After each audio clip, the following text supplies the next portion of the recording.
Hi, everyone. Welcome to EDSS 379 Primary School Society and Environment Teaching. So welcome again to trimester 2. This video is my opportunity to walk you through the MyLearn site for this unit and help you become familiar with where to find everything and the expectations for each week. So you've come into the unit, you've watched my welcome video where I directed you down to the unit information and resources block. You've probably had a look through that, which is great. If you haven't, then you have time to do that. So let's just have a look at what to look for when you come into this unit. So in this top section, which you can actually collapse or expand, it's up to you how you want to have it, are a few different things. So first of all, we have our announcements forum. This is for me to post announcements for you, which I will do definitely each week. There will be a written announcement from me on Monday mornings. And when there are other things that I need to relay to each of you, I will be putting this up in an announcement. Sometimes I may share videos in announcements. The only unfortunate thing is that these videos will not be sent through to your email. So all announcements that come through that are posted here in the announcement section will go to your email. But again, videos will not go through for some reason. So if I do have a video that I need to share, I will put in that post. If you're reading this in an email, please go to the MyLearn site and have a look at the video that is below. So you've watched the welcome video here. This is just a placeholder. This isn't the one that you will have seen when you came into the unit. This is just one that I had for a different unit. General discussion forum. This is for all of us to use. I will not post important announcements in this forum. I will, again, always do that in this announcement here. But the general discussion forum is for each of you. If you have a question about, the textbook or about, where do I find this, or is anybody else having any issues with this? This is for you to communicate with me and also your other colleagues and students in this unit.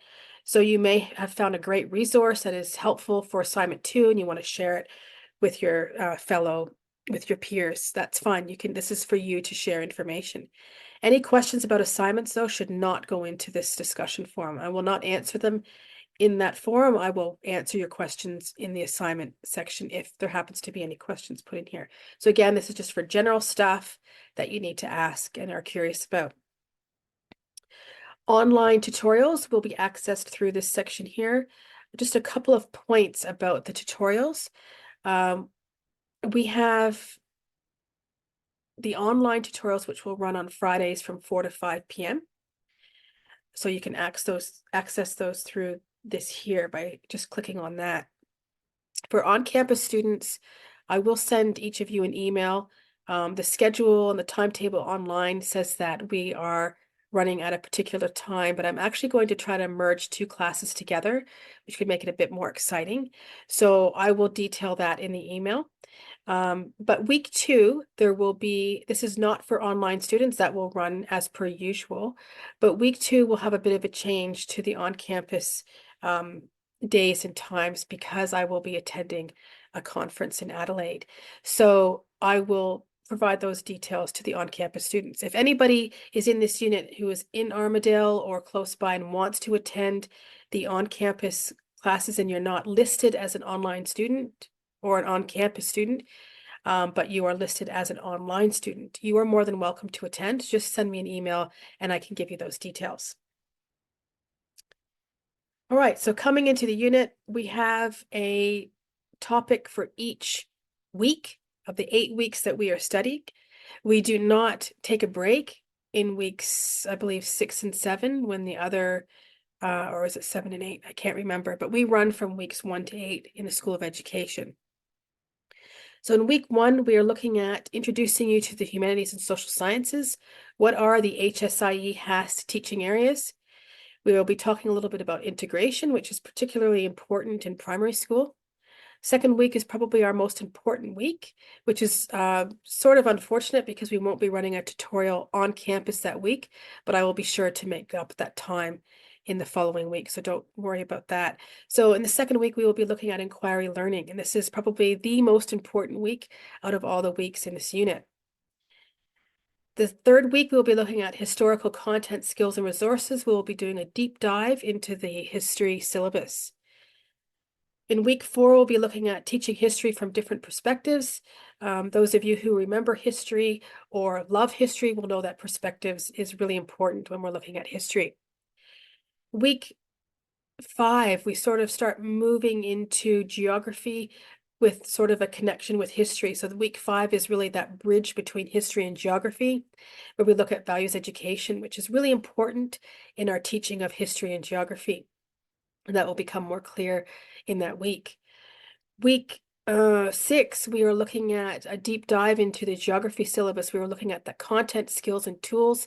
And yes, it hardly seems like enough time, but we will be spending quite a bit of time looking at these syllabuses throughout all the different weeks. So it's not just one week each, but you will become familiar with these syllabuses all throughout the unit. In week 7, we will be looking at civics and citizenship and global education and how that is taught through the subjects of history and geography. And finally, in the last week, we'll be looking at fieldwork in the HSIE HAS teaching areas, very important, especially in geography. And we will also be looking at assessment. So we've got a jam-packed 8 weeks of learning, and we also have 2 subjects that we will be focusing solely on, which is history and geography. Now, I also teach the secondary students who will be teaching in the HSIE HAS teaching area, and those students are, I suppose, different in a lot of ways from the group of students in this unit, except those of you who are doing the K-12. The teachers who are in the secondary teaching areas have chosen history as their teaching area. They've chosen geography. And usually when you've chosen something to teach, it's because you really love it. There's something about it that you really like. But I do recognize that in primary school, not every teacher loves history or geography. Some of you may really love those subjects and have had great experiences with them, or perhaps didn't have great experiences, but grew to love those subjects for some reason as you grew older. I'm not too sure, but we will tease that out as we continue on in this unit.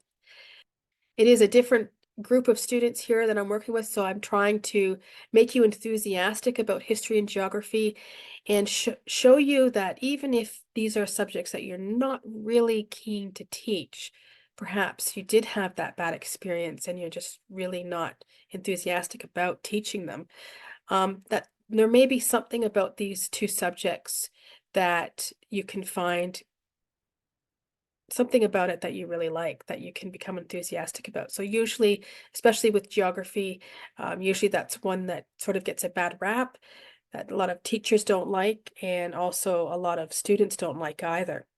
So usually by the end, I hope that I can spark some interest in these subjects in each of you. So we'll see how we go with that. So before we have a look at the unit information block and the assessments, I'll just show you what you will see when you come into each week. And these will be opened in the first couple of weeks, it'll be open weekly, and then I'll start opening up stuff a little bit earlier than weekly.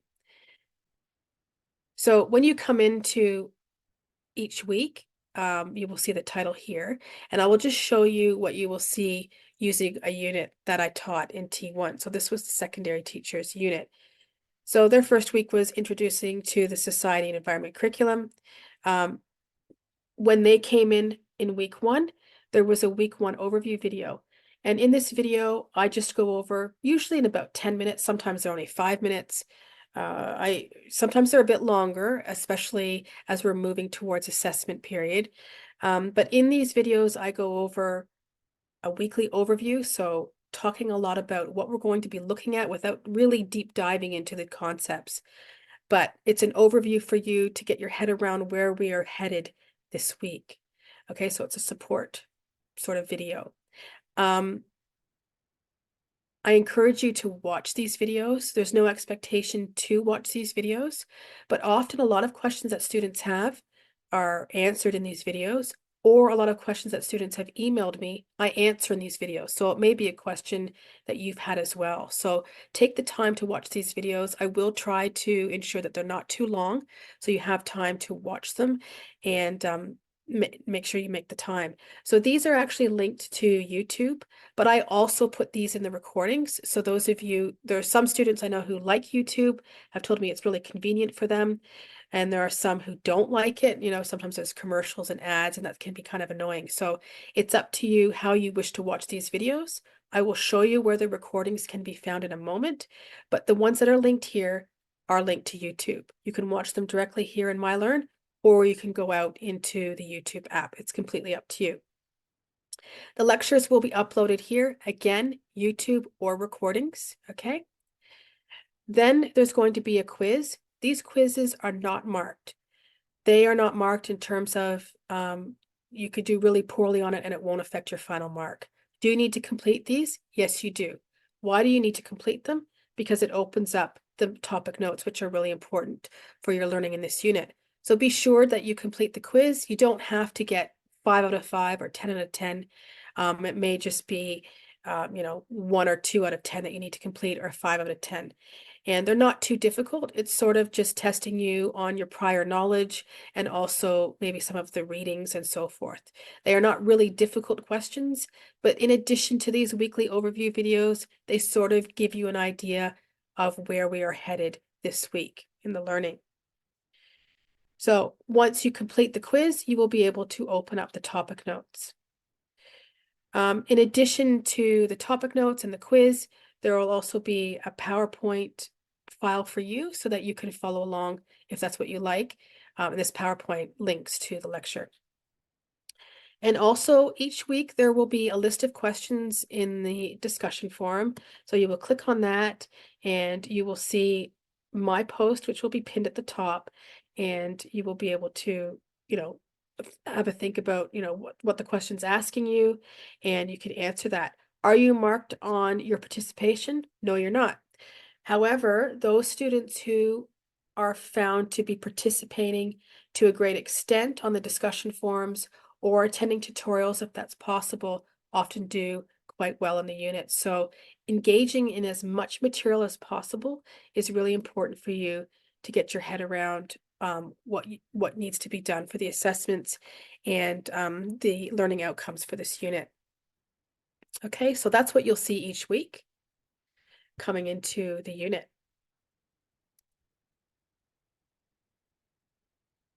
All right, let's have a look at the unit information resources block. So at the top here, these are my contact details. Probably email is the first way that you should try to contact me. And then we can organize a phone conversation if you prefer, or a Zoom. Sometimes I've done that with students who have questions about something and they just want a quick Zoom. We can certainly organize that. So you're watching this video now, and that's what is here. Okay, this is just a placeholder. Book outline, so just quickly having a look here. This just goes through the learning outcomes for the unit, talks a little bit about referencing, plagiarism, extensions, and so forth. Learning resources and support, which is on the next page. This goes through the prescribed materials, which I'll go over in a few moments. And also down here, this is your support and resources.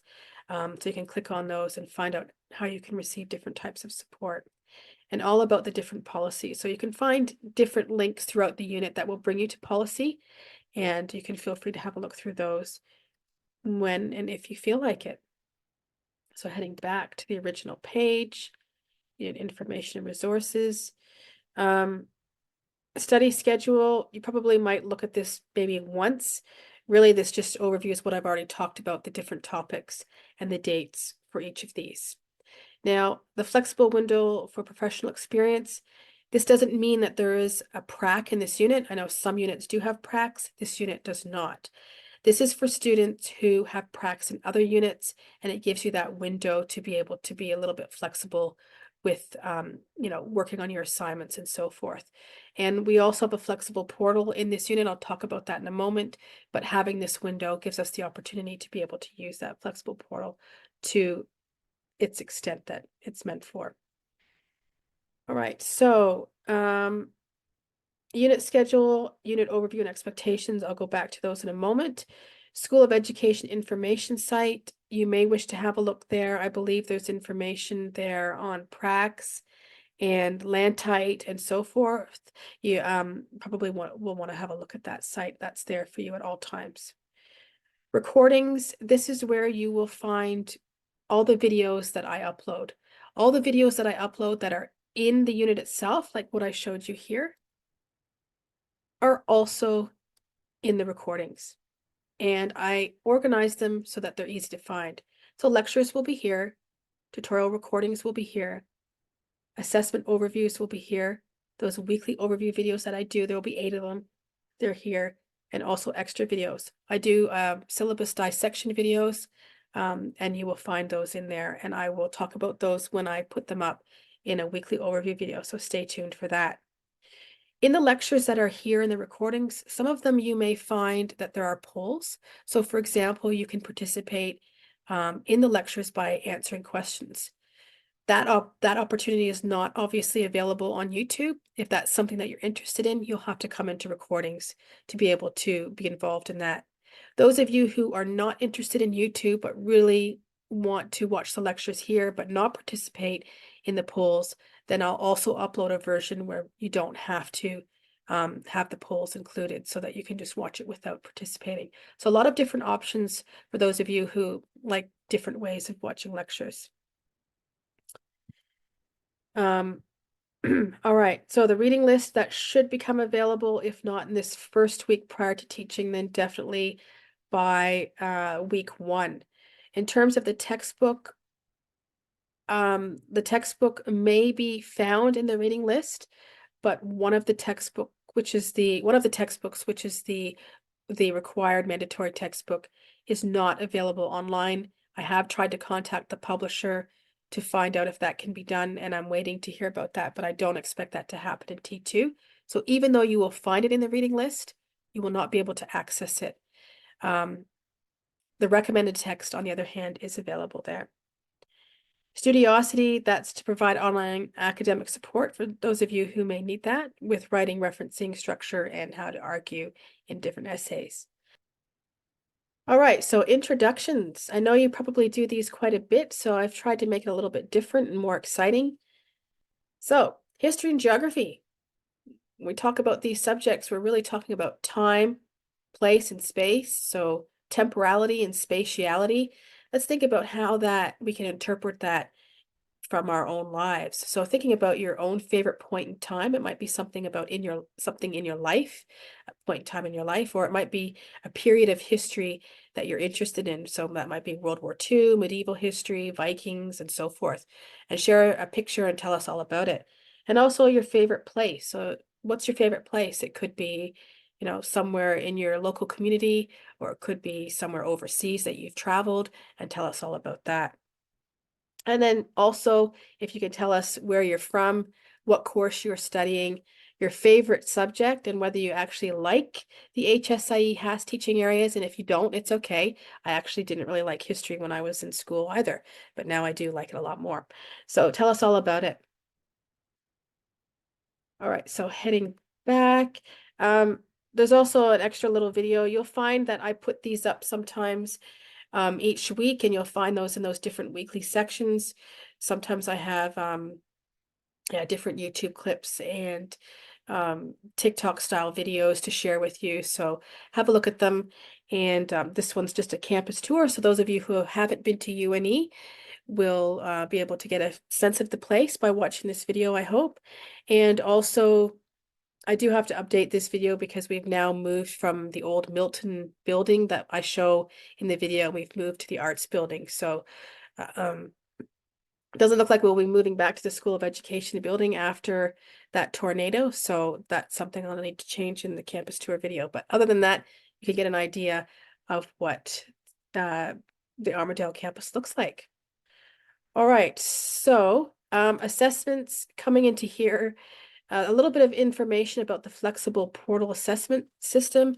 So basically what this means for those of you who don't know, there is a due date for each of our assignments, of course, but you also have the opportunity to enroll in an extra 7 or 14-day flexible portal, which gives you some more time to work on the assignment. I'll talk a little bit more about that in a moment, but you do that through clicking on here and adjusting your due dates, and that will automatically give you that due date. You don't need to contact me. You don't need to contact Ask UNE. It's just all done through your computer, how you click on it and enroll. One other point that I wanted to make about the flexible portal is that it is very handy to have this, especially, if things can get a bit crazy in our lives. But one thing I wanted to mention is that be careful with it, because it can be easy to fall behind. So as we think about the schedule and where the flexible portals sit, if you are using the flexible portal for your first assignment, which is due July the 22nd, and you use the 14-day, that means it's due in week 7. We're already almost through the material in the unit. We're almost complete. So if you're still focused on assignment number 1, you need to really reflect and think about how you are progressing in the unit. Are you continuing with the learning? Are you keeping up with everything that's going on? Following, watching the weekly overview videos and so forth. It can really snowball, and you can start off really well, and then by using that flexible portal, you can end up pushing everything off, and it could end up affecting your second assignment because you haven't kept up with the rest of the material. So just be careful with the use of the flexible portals, but definitely it's there for you to use if you need it. This top section here, some general information, nothing specific about the assessments, but some support resources and also some assignment information. A cover page, I expect there to be a cover page for all of your assignments, please. So those of you who are going to need extra time within this trimester for your assignments, you put these requests through this application form underneath the assignment section. You don't email your unit coordinators and ask. This is all done through Ask UNE now. Okay, so assignment information will be opened shortly, but that not in the first week. All right, so I think that's it for all of these blocks I've gone through. Now we're going to look at what I had mentioned in that top video, the unit schedule and the unit overview and expectations. So I won't revisit any of the stuff that I've already mentioned earlier in this video. We've got the learning outcomes, the unit structure, going through, how it's going to run, that there's going to be lectures, online discussion forums, tutorials, and so forth that'll be running to support you. Student participation is not graded in this unit. You are graded on 2 assessments and that's it. However, as I state here, typically students who engage in as much stuff as possible are found to do better in the unit. That's just something I've noticed over the years. So have a read through that. It tells you what you should be trying to do each week. This is our textbook that we will be using. This is the one that I said is in the reading list, I believe, but you can't actually read it through the reading list. So you need to access a physical copy of this. Unfortunately, I have tried to ask the publisher to have a digital version of it, but I can't really make them do that. That's just something that they need to decide to do. So you may be able to get a used copy of this if you can't afford the physical copy, but it's really important to get this book, and it's quite useful. I find it one of the most useful textbooks that I prescribe in any of my units. It's just got a lot of great resources in it. This is a recommended textbook that you may wish to have a look at. I will refer to this textbook now and then. You don't need to get this book, and I believe it is accessible in the reading list, so you may be able to access a couple of chapters at a time. All right, so the syllabuses that we will be using in this unit are the New South Wales syllabuses, Geography K-10 and History K-10. So yes, some of you are not in New South Wales and will be teaching in other states. However, for the assignments in this unit, you are required to use the New South Wales syllabus. And that is a requirement as per our accreditation, and it is what we need to follow. So if you are in a different state, you should be looking at the documents relevant to the state in which you are in. However, you will be using the syllabuses for the assignments. And that's because we are accredited with NESA. That is a requirement that we have. One other point that I wanted to mention is that we are sort of in this gray area where the new curriculum will be coming out. We've got the Australian Curriculum 9.0 that has been released, and we've got the syllabuses in New South Wales that are about to be released. So we will be looking in this unit at some of the upcoming changes that will be happening in the curriculum and really critiquing some of those changes as well.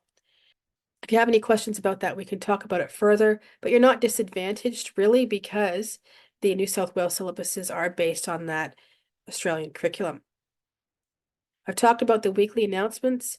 Really important that you take the time to watch these. So we've got 2 assignments in this unit. Again, you can use the flexible portal for these. So the first one being due July 22nd, but you can use the 7 or 14-day flexible portals for these. Point that I'd like to make about the assignments is that both of these are mandatory and must be completed. So that means if you receive 100% on assignment 1 and get 50% in the unit and don't complete assignment 2, you will fail the unit. So you must submit both assignments in order to be able to be eligible to pass this unit. More information to come on that. When you see the word notional, this just means that you really will not have a total word count for that assignment. And probably in the first assignment as well, it's the same case. The reason for this is because you are going to be extracting a lot of information from the syllabus. You are also going to be writing in a lot of different sections in dot points rather than paragraphs. So it explains here what the word notional means in terms of this unit. So have a look through that, but don't be too stressed out about total word counts.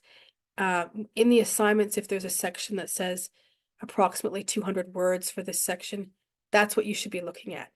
Any other sections, don't worry too much about it because again, the syllabus is going to take up a large word count. You may even have 3,000 words, but you will not have written 3,000 words. It's just that 1,000 might be from the syllabus. Okay, so just keep that in mind.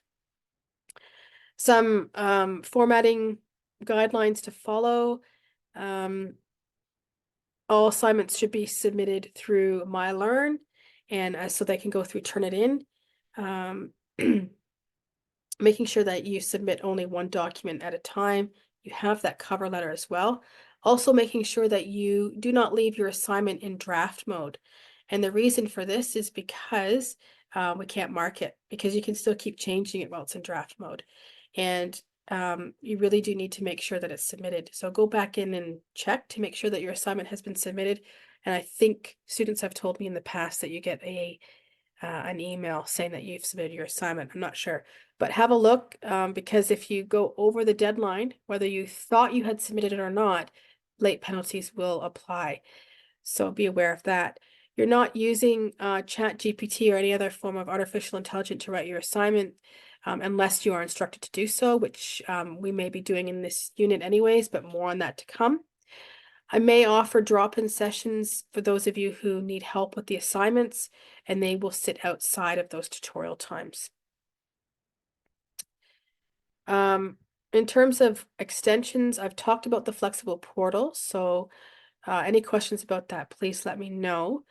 If you have an extension request that for an assignment that goes beyond that 14 days, again, remembering that the link is at the underneath that assignment section for you to click on to make that request. You don't need to email me.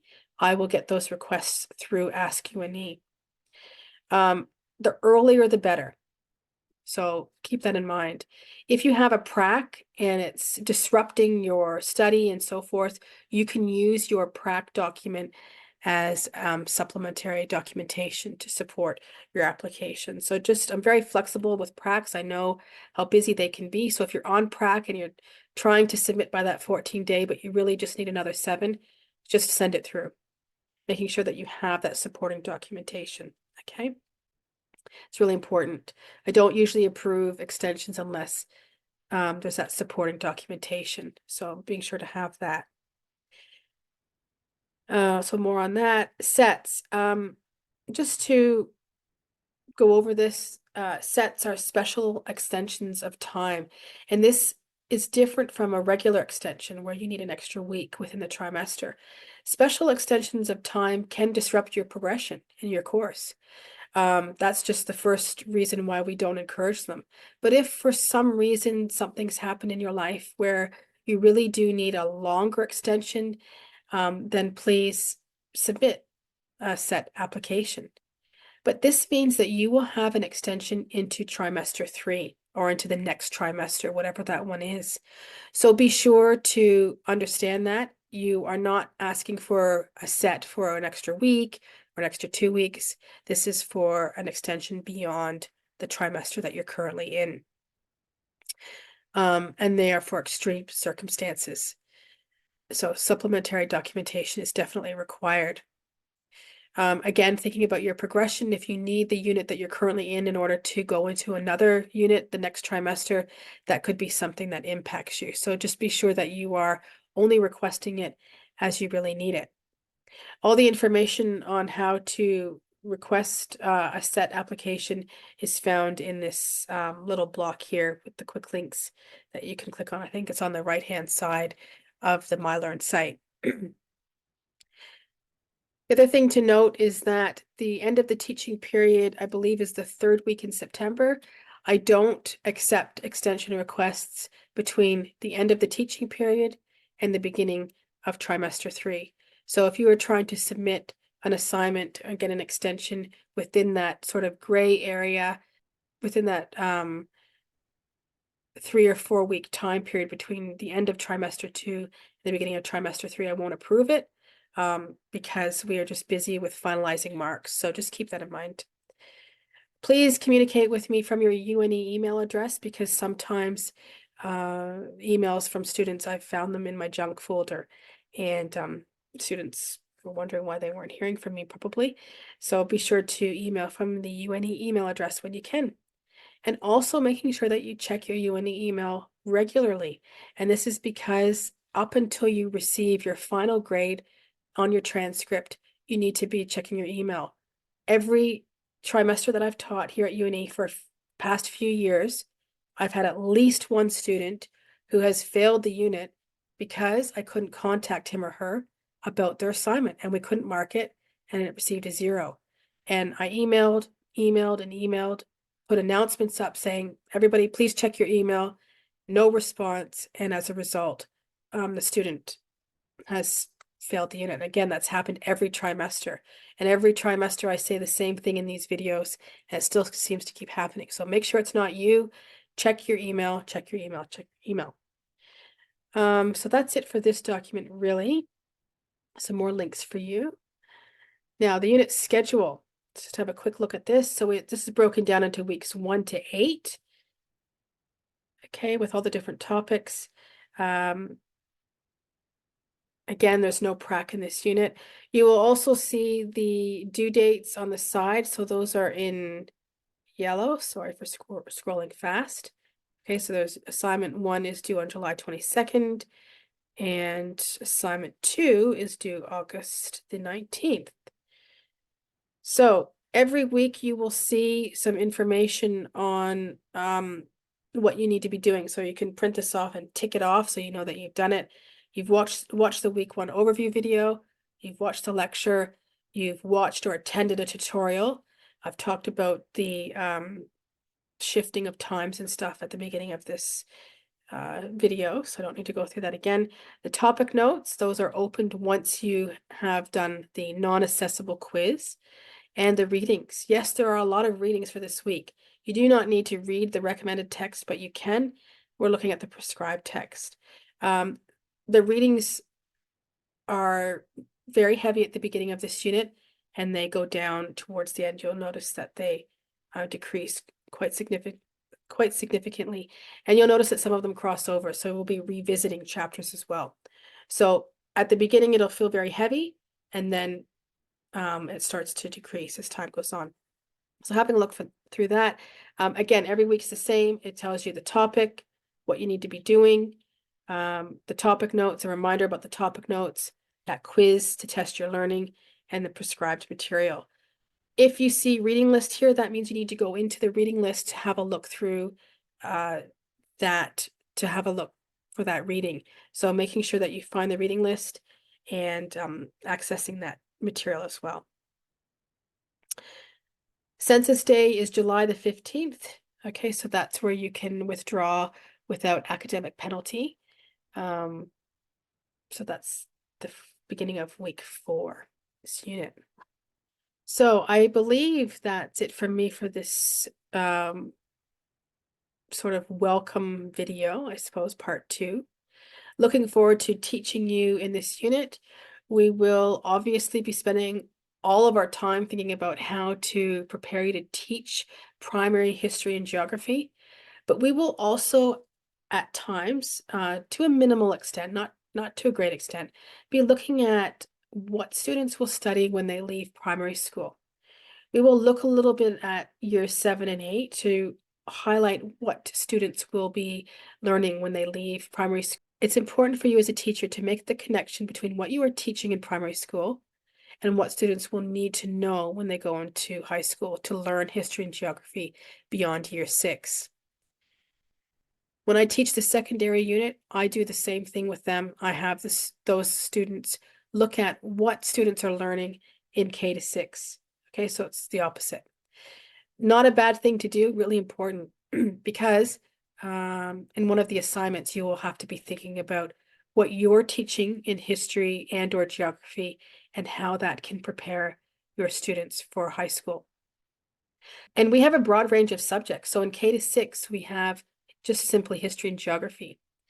But when students go into high school, they also have history and geography, but our subjects broaden so much. We have students who then move into economics, business studies, legal studies, ancient or modern history. We've got geography, we've got society and culture in New South Wales and some other states as well. And we have studies of religion, and hopefully I'm not forgetting any, Aboriginal studies. So we have a lot of subjects within our banner of HSIE has subjects. So it's important to continue to make those connections and be keeping that in mind when you're teaching history and geography. So again, I guess what I'm saying is we will be making connections with the K to 6 and the 7 to 12. At times we will be, thinking about where students are headed. Really important to do that, in my opinion. So a lot of information here. Good luck as you prepare for the beginning of the trimester 2, which is June the 24th. Looking forward to meeting you all. I really love this unit because we get to look at history and geography and really, really learn a lot about these subjects and hopefully become enthusiastic about them too. All right, have a good start to trimester 2, and I'll talk to you all soon. Bye, everyone.